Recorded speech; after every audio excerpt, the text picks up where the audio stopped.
A little bit of time here. Had to get this thing figured out. Turns out one button press, camera starts working again. Fucking go figure. I had one button that I needed to figure out that was causing my whole camera issue. That just delayed us all this time, so my bad. But we're here now. UFC Rio Rancho, Albuquerque, New Mexico, somewhat close to. Uh, Home of the Jackson Wink fighters. So we got Diego Sanchez, who's fighting on the card, John Jones, who just fought this past weekend, retained his title against Dominic Reyes. I'm not going to get too much into that. This is not a pity party for Reyes or Jones. We're going to be talking about our picks for the fucking Rio Rancho thing. We got starting it off Lando Venata, Yancy Medeiros, Venata 10-4-2. Never been knocked out. He's 2-4-2 in the UFC, so very surprised that he's actually still in the UFC. Didn't get cut with this last batch of fighters who got cut.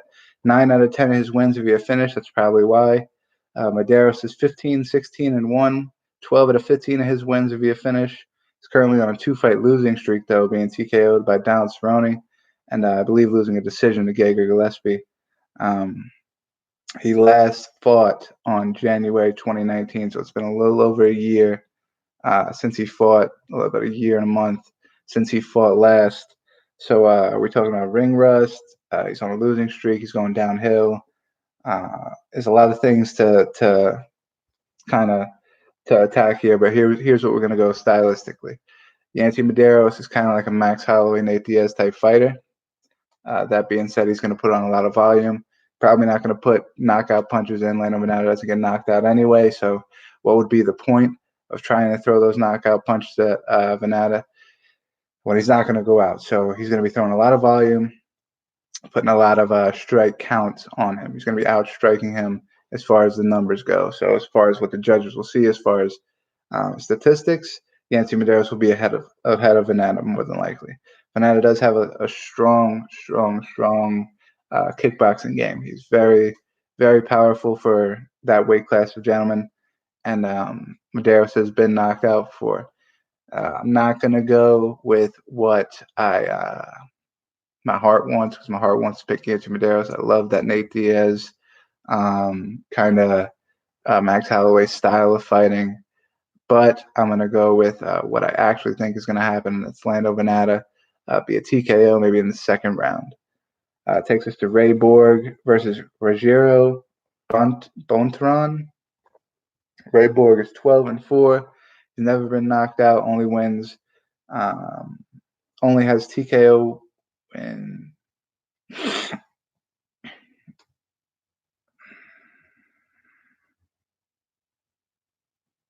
Only has one TKO win. These 4 losses are to Justin Scoggins, Dustin Ortiz, Demetrius Johnson, and Casey Kenny. He's 6-1 in submissions. He's only been submitted once. He is 6 submissions in for the win column. Bontorin is 16-1, 2-0 in the UFC. He's earned his contract on the Contender Series 2018. His only loss was via submission in 2017. 11 out of 16 of his wins via submission. So it's going to be a grappling match. I actually was about to pick Rogério Bontorin or whatever his name is, but I just seen something that said from a guy that was he's doing press. He's in Rio Rancho right now, talking to all the fighters. He's got word that Bertan or whatever his name is has been fasting since Monday to try to make weight, which means he's going to come in a little heavy, could miss weight. But even if he's not going to miss weight, he still is, fasting since Monday. That's as of right now, that's 4 days of fasting. That's completely insane.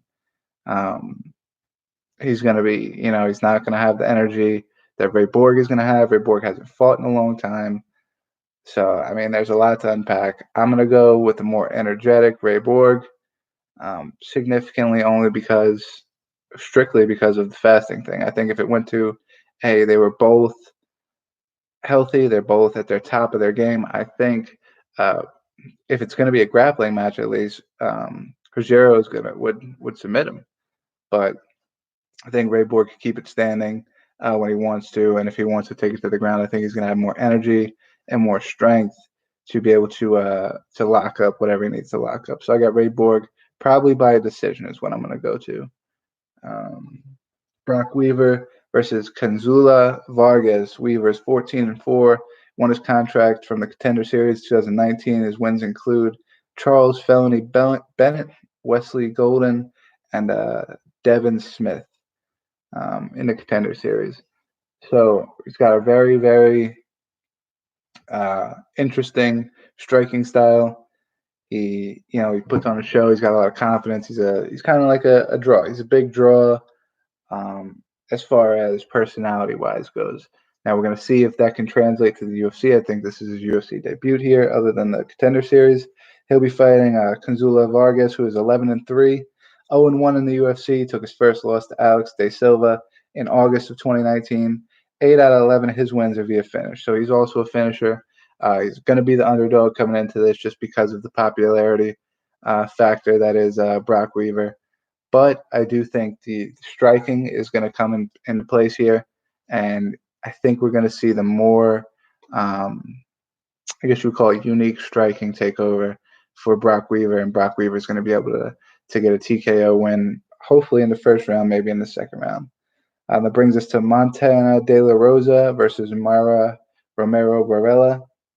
De La Rosa is 10-5, 3-1 in the UFC. 8 out of 10 of her wins are via submission. She's got wins over Rachel Ostovich and Nadia Kassim. Excuse me. And her one UFC loss is to Andrea Lee. 2 out of 4 of her losses prior to the UFC were Mackenzie Dern and Cynthia Calvillo. She's a purple belt in BJJ. I thought she was a black belt. She's actually a purple belt. She'll be playing Blue, who is 12-6-2, 2-2 in the UFC. Her losses were to Caitlin Chikadian and Lauren Murphy. Only one loss by submission. In her second pro fight was her only one loss by submission. She's a BJJ blue belt, so she's a little bit lower in rank than Montana De La Rosa. So if they go to the ground, we should know what's going to happen there, which means normally in these type of fights they're going to stay standing. So it's going to be who can outstrike who. And to be completely honest, it's a pick 'em to me. I don't really think that either of these two women are ahead of the other as far as striking. But I'm going to give a slight edge if they don't go to the ground to Mara Romero Barella. If they go to the ground, it immediately goes to a Montana De La Rosa fight. But so if I have to pick an actual, I have to choose. You know what I'm saying? I have to make a pick here. So it's going to be Mara Romero Barella. Mara Romero Barella. Co-main event: Diego Sanchez, Michel Pereira. Sanchez 29-12, never been submitted. Black belt in BJJ. Wrestling state champion in high school, 38 years old. Most recent fight was a loss to Michael Chiesa by decision. That's notable because Michael Chiesa was a bigger welterweight, was able to outstrength Diego Sanchez every grappling exchange they had. I was able to hold him down. Diego Sanchez couldn't really do anything. And Michel Pereira is going to be a bigger guy. He's going to come into the fight a little bit bigger. Diego Sanchez has already said that he wants to leave him in a pool of his own blood, and that if he comes in overweight, there will be no fight. So Pereira's got to make sure he's on weight. Now, if he is on weight, he is going to still be a bigger guy. He's got that crazy striking style. He does the backflips, and he's got the capoeira shit going on. 26 years old, so we would assume that he is going to be quicker, a lot faster. He's going to beat Diego to the strikes. He's 1-1 in the UFC. He's got the highlight reel knockout over Danny Roberts, and then Tristan Conley shocked the world by just kind of dominating him all around. Just got him real tired in the first round, just dominated him for the rest of the fight back in September. He's 23-10-2 though. So what are we talking about? 35 pro fights at the age of 26 years old. That's really good. He's got a lot of experience to be that young. And pretty much here's what it comes down to. It comes down to we've seen Pereira gas. Pereira, however you say his name. We've seen him gas. in the first round from all his unorthodox striking, which tells me he's probably going to try to slow it down. He's probably going to try to go not not blow his gas tank in the first round. He's going to try to conserve it. He might do a little of that flashy shit in the first round, but he probably save it to the second round.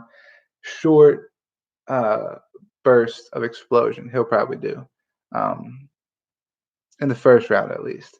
Diego Sanchez is a warrior. He's a nut job. He's crazy. He's probably going to come out and just attack right away. At least you would hope as an old Diego Sanchez fan. He is a very good wrestler and a black belt in jiu-jitsu, so he's great on the ground.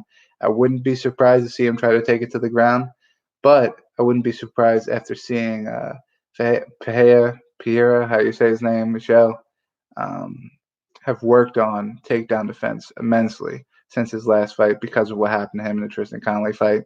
So, that being said, I'm going to go with Michelle Pereira,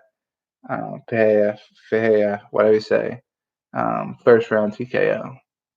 It's going to be quicker. He's going to beat Diego to the punch, and he's probably going to rock him early in the fight.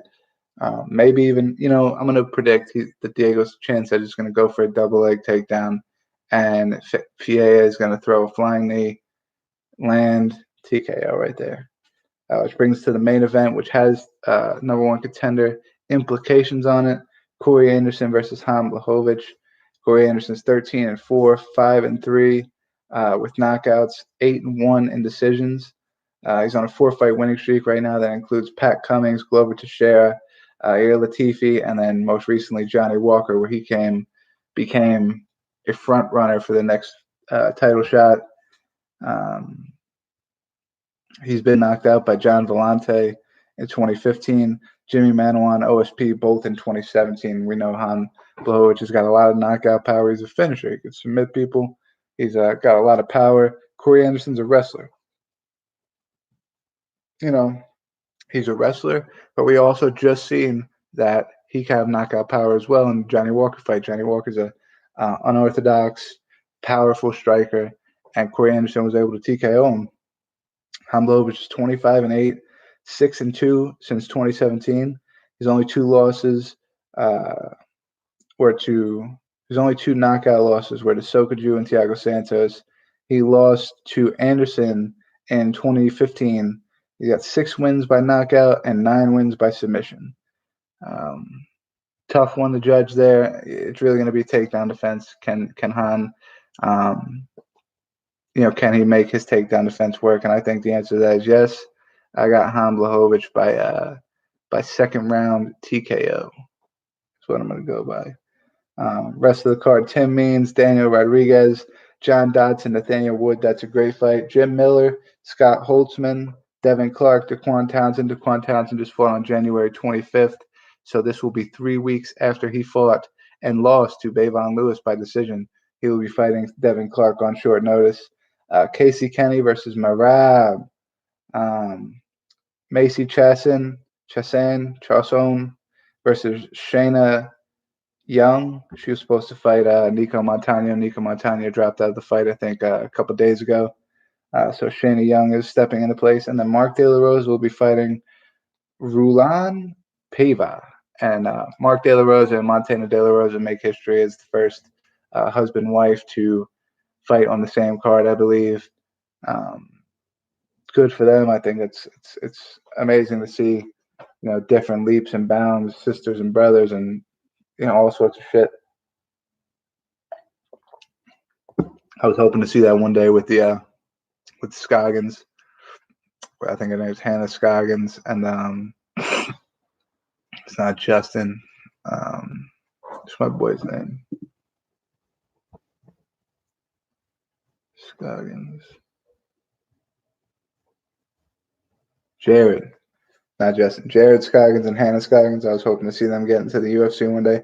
Justin Scoggins is in Risen or one of those Japan fight promotions, so I really wasn't talking about him. But Jared and Hannah, I hope, get into the UFC and can be another brother and sister in the UFC on the same card, hopefully around my area, Greenville area. So I would hope to see that one day. This weekend's an 8 o'clocker. I say it every week, but I'm not too sure. Check into the channel. We might do something for the card. Probably not. These weekends are normally chill weekends, but if not, we back Thursday. What card we got next week? List next week, February 23rd, is New Zealand. Paul Feldner versus Dan Hooker. Jimmy Crute on that card. Karolina Kowalkiewicz. Ben Sisoli's back. Brad Riddle. Who else?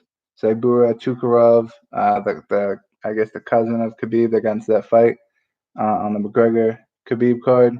Tyson Nam, Kai Kara France is a good fight. There's a couple good fights on there. Priscilla Cachoeira versus Shayna Dodson. Angela Hill's fighting again. That would be 2 days less than a month from the last time Angela Hill fought. Jayla Turner's also on the card. It's a good card. We'll be predicting that card next Thursday. So make sure you're back next Thursday, checking in with us, get your picks in. Possibly check in this weekend. We might have something going on. But till next time, barbecue pit out, dog.